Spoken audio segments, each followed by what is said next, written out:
زمین میں آپ نے کچھ کاشتکاری کرنی، جڑی بوٹیاں اگی ہوئی، آپ اس کو بالکل صفائی کریں گے ایک دفعہ. وہ صفائی جب تک نہ ہوگی، اگر وہ صفائی کیے بغیر آپ اس میں بیج ڈال دیں تو کیا فائدہ ہوگا؟ جھاڑیاں ہیں اگی ہوئی اور جھاڑ جھنکار ہے، اس کے اندر آپ گندم کا سالے بہترین اور اعلی عمدہ بیج ڈال دیں، کیا فائدہ ہوگا؟ وہ بلکہ الٹا نقصان ہوگا، جڑی بوٹیاں اور زیادہ ہو جائیں گی. جب تک وہ جڑی بوٹیاں تلف نہیں ہوں گی اس وقت تک اس پہ عمدہ بیج کی کاشت کا کوئی فائدہ نہیں. تو یہ جو فکری تجرد ہے نا، اللہ اکبر، پہلے اپنے دل دماغ خالی کریں. اگر اللہ کا خوف دل میں بٹھانا ہے، سابقہ وابستگیاں وہ نکالیں، وہ اور جو آپ کے ذہن میں دل و دماغ کے اندر مرعوبیت ہے، وہ مغربی کی ہو یا مشرق کی ہو، وہ کسی شخص کی ہو یا کسی نظریے کی ہو، وہ ساری مرعوبیتیں دل سے نکالنی پڑیں گی. اگر وہ نہیں نکالنی اور اس کے ساتھ ہی قرآن پڑھنا شروع کر دیا تو قرآن کا فائدہ نہیں ہوگا، نقصان ہوگا. فائدہ نہیں، نہ صرف یہ کہ فائدہ نہیں ہوگا بلکہ نقصان ہوگا. یہ بات قرآن نے کہی. ایک تو وہ بات آپ سب کو معلوم ہے، یضل بہ کثیرا ویہدی بہ کثیرا. یہ قرآن ہدایت بھی دیتا ہے، گمراہ بھی کرتا ہے. تو کتاب ہدایت ہے، کتاب گمراہی تو نہیں ہے. نعوذ باللہ من ذالک، ہے کتاب ہدایت، لیکن کن کو گمراہ کرتا ہے؟ سورہ مائدہ کے اندر اللہ تعالیٰ نے آیت نمبر 64 اور آیت نمبر 68 کے اندر اللہ تعالیٰ نے ایک فقرہ 2 دفعہ دہرایا. اللہ، بڑا امپورٹنٹ، بڑا اہم فقرہ. اور یہ بات اسی حقیقت کی نشاندہی کرتا ہے کہ اگر خالی ذہن ہو کر فکری تجرد کے ساتھ سابقہ وابستگیاں پیچھے چھوڑ کر صرف قرآن کو سامنے رکھ کر اگر اس کو نہیں پڑھا تو اس کا کوئی فائدہ نہیں ہونا. فرمایا وَلَا يَزِيدَنَّ كَثِيرًا مِّنْهُمْ مَا أُنزِلَ إِلَيْكَ مِن رَبِّكَ طُغْيَانًا وَكُفْرًا. اے حبیب صلی اللہ علیہ وسلم، جو تیری طرف، تیرے رب کی طرف سے نازل ہو رہا ہے نا، اللہ اکبر، قرآن ہی نازل ہو رہا ہے. فرمایا یہ جو نازل ہو رہا ہے نا، ہے یہ کتاب ہدایت، لیکن وَلَا يَزِيدَنَّ، یہ یقیناً اضافے کا باعث ہوگا، اضافہ کرے گا، زیادتی کرے گا. ان کے کس چیز میں اضافہ کرے گا؟ طغیانم و کفرا، سرکشی میں اور کفر میں اضافے کا باعث ہوگا. اللہ، یہودیوں کی بات ہو رہی ہے، عیسائیوں کی بات ہو رہی ہے کہ ان کے دل و دماغ میں ہدایت نہیں آئے گی، ان کو ہدایت نہیں ملے گی، ان کے تو سرکشی اور کفر میں اضافہ ہوگا. آیت نمبر 64 میں بھی، پھر آگے جا کے آیت نمبر 68 میں بھی. یہ اللہ کا کلام ہے اور جس کی جامعیت، اللہ اکبر، جس کا حبیب، جس کا بھیجا ہوا وہ جامع کلام لے کے آیا. فرمایا اوتیت جوامع الکلم، نبی پاک صلی اللہ علیہ وسلم فرماتے ہیں مجھے اللہ نے جامع کلام عطا فرمایا. جس کے بھیجے ہوئے کو کلام کی جامعیت حاصل ہوئی ہے، اس کا اپنا کلام کتنا جامع ہے. جامع ہونے کے باوجود مجھے اور آپ کو سمجھانے کے لیے 2 دفعہ فقرہ دہرایا ہے. اللہ کو دہرانے کی ضرورت نہیں ہے. وَلَا يَزِيدَنَّ كَثِيرًا مِّنْهُمْ مَا أُنزِلَ إِلَيْكَ مِن رَبِّكَ طُغْيَانًا وَكُفْرًا. اے حبیب صلی اللہ علیہ وسلم، یہ اگر اپنی سابقہ وابستگیاں ساتھ رکھیں گے، وہ عقیدے ساتھ رکھیں گے، وہ عقیدے کی آلودگیاں ساتھ رکھیں گے، وہ خرابیاں ساتھ رکھیں گے، وہ جڑی بوٹیاں، وہ جھاڑ جنکار، وہ دنیا کا خوف، دنیا سے امیدیں، وہ دنیا کی وابستگیاں اگر وہ ساتھ ہوں گی تو یہ قرآن سرکشی اور کفر میں اضافے کا باعث بنے گا، یہ ہدایت میں اضافے کا باعث نہیں بن سکتا. تو پہلے وابستگیاں دور کرو، اپنی سابقہ وابستگیاں چھوڑو، خالی ذہن ہو کر فکری تجرد کے ساتھ ہر خوف اور ہر امید واپس نکال کر. اگر کوئی شخص اس طرح نہیں پڑھتا، اگر اس نے خالی نہیں کیا اپنے آپ کو، تو پھر اس کا مطلب یہ ہے کہ اس نے قرآن کے لیے اپنا دل خالی نہیں کیا. اس کے دل میں خشیت الہی کیسے آ سکتی ہے جس کے دل میں خشیت کسی اور کی ہو، خوف کسی اور کا ہو، امیدیں کسی اور سے ہوں. وہ اقبال نے کہا تھا بتوں سے تجھ کو امیدیں، خدا سے نومیدی، مجھے بتا تو صحیح اور کافری کیا ہے. تو قرآن پڑھتے ہوئے اسی کافری میں اضافہ ہوگا. پڑھتا رہے گا قرآن، سناتا رہے گا، سنتا رہے گا، لیکن اضافہ ہدایت میں نہیں ہو سکتا. اس لیے کہ پہلے وہ صفائی کرنی پڑے گی. اور صفائی کر کے ہر چیز اندر سے نکالنی پڑے گی. امام غزالی چونکہ صوفی تھے، وہ صوفیانہ زبان میں بات کرتے ہیں. یہی بات انہوں نے کہی ہے کہ تزکیہ نفس ضروری ہے، اور تزکیے کے 3 مراحل انہوں نے بتائے ہیں کہ پہلا مرحلہ تخلیہ نفس ہے. تزکیہ کیسے ہو سکتا ہے؟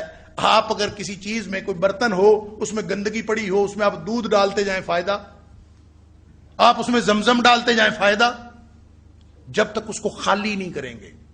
تخلیہ نفس، برتن خالی کریں پہلے، اس میں جو جو امیدیں پڑی ہیں وہ نکالیں، جو جو خوف پڑے ہیں وہ نکالیں، جو جو مرعوبیت نظریات کی پڑی ہے وہ نکالیں.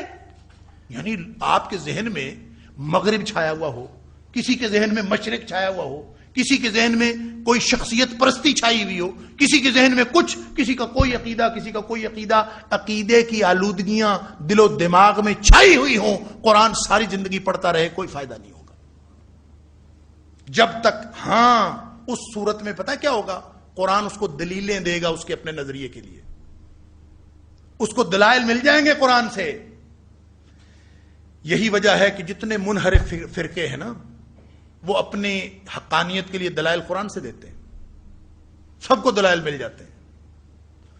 دلائل ملیں گے اپنی وکالت کرنے کے لیے، اپنے عقیدے کے لیے.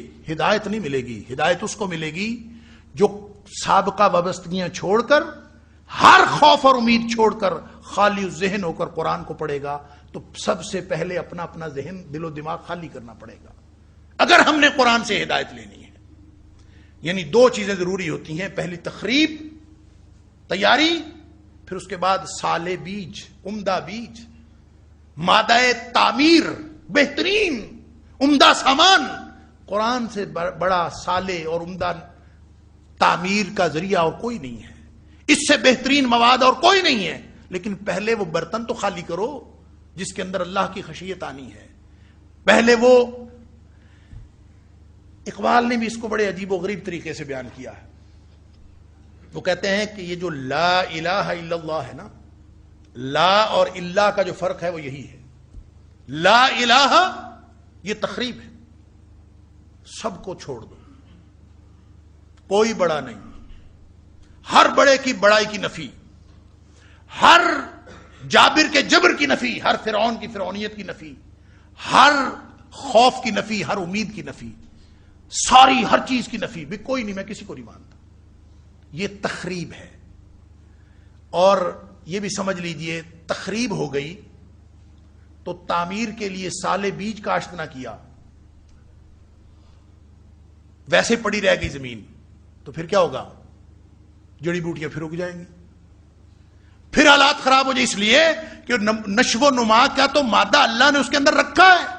لہذا اگر اس کے اندر خالی کرتے ہی اللہ کا قرآن نہیں آیا، اللہ کے قرآن کے بتائے ہوئے عقیدے نہیں آئے، ہدایت نہیں آئی اس کی جگہ، امیدیں اللہ سے وابستہ ہو جائے، خوف اللہ سے وابستہ ہو جائیں، خشیت الہی نے اگر دنیاوی خشیتوں کی جگہ نہیں لی، تو پھر دل و دماغ کے اندر اور بہت ساری جڑی بوٹیاں، جھاڑ جھنکار ایسا اگے گا کہ ایک جنگل بن جائے گا.